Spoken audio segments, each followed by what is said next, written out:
Second question, in Acts, the apostles speak often of kingdom, the Messiah, resurrection, themes such as this. It seems, though, more seldom on cross or atonement.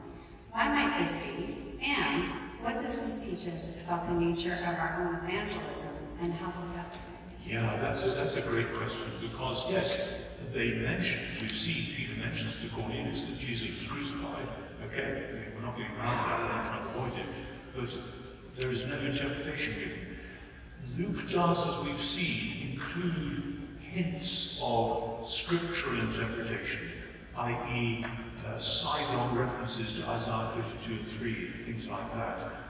And of course the references to the Psalms will draw in the places where the Psalms are about the suffering one who is then vindicated and so on. But it's not very explicit.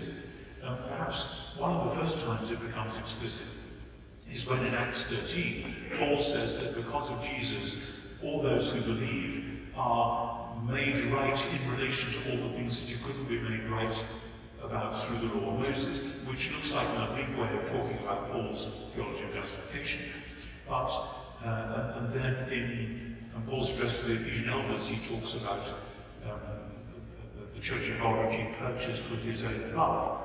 But these are tiny little pinpricks. So you're right, it's the resurrection is the big thing, but it is of course always the resurrection of the crucified Messiah. And I think I argued in my book, The Day the Revolution Began, so it came out 6 years ago, something like that we in the West have actually messed up our atonement theology. And it goes like this, that because we have Platonized our eschatology, that is, we thought that the real aim was to go to heaven, we have moralized our anthropology, thinking that the first and only thing to say about humans is we're all sinners, instead of saying we are made in the image of God reflecting into his world. And because we've Platonized our eschatology and moralized our anthropology, we've paganized our soteriology by imagining that simply the nub of the message is I deserve punishment, but God took a big swipe and happened to hit somebody else instead, happened to be his own son, so that's all right, isn't it? I mean, of course, none of you preachers will ever say that, but it's interesting, I was at a conference not long ago where they were reviewing my book, and somebody stood up and said, oh, no, David teaches that. And somebody else on the platform with me said, listen, I teach first-year students at such and such a college, I won't tell you which one it is, and that's what all the first-year students think the theology of the cross is all about. God was very angry with me. He was wanting to swipe out and punish me, and it just so happened that his own son got in the way. And I think, well, sorry, that's not what the New Testament says. And so we need to go back and dig around. And in terms of evangelism, I think the message of the resurrection clearly is, well, okay, let's approach it this way. Between roughly 50 BC and 150 AD, there were thousands of young Jews crucified, many of whom thought they were part of the kingdom movement, the messianic movement, or resistance movement, or whatever. What's the big deal? This man was crucified. But then, God has raised this one from the dead.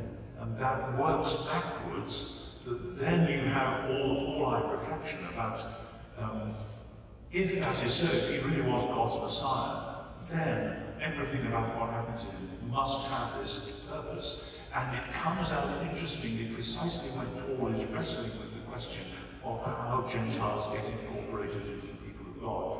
The answer is, because of the Messiah's death, that has meant that they are idolaters and sinners no longer. That's Galatians 2. So I think long-winded answer again, it's a great question.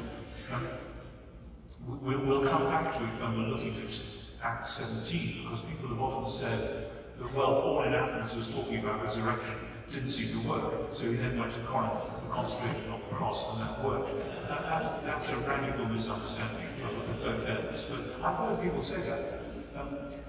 But I think what we're seeing is that Acts really does reflect that very early period, and Acts is not trying to read back the later developed, particularly Pauline theology, into the first couple of decades of the church.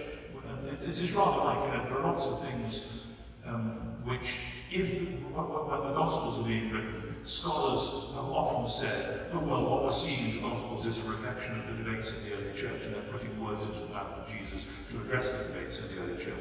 And you say, hang on, what were the debates in the early church? Well, there was this debate about whether Gentiles should be circumcised or not. So what ought to happen is when Jesus says, many will come from the east and west and sit down with Abraham, Isaac, and Jacob, some clever person in the crowd ought to have popped up and said that, Master, will they have to be circumcised? And then Jesus, he might have invented the saying about circumcision is made for man, not man for circumcision, or something like that. But that didn't happen, because the Gospels are not actually a retrojection of later things. And so my point is, I think the early chapters of Acts are not a retrojection of a later development of theology. Thanks for answering the question. I wasn't expecting to say all that, but I'm quite glad I did.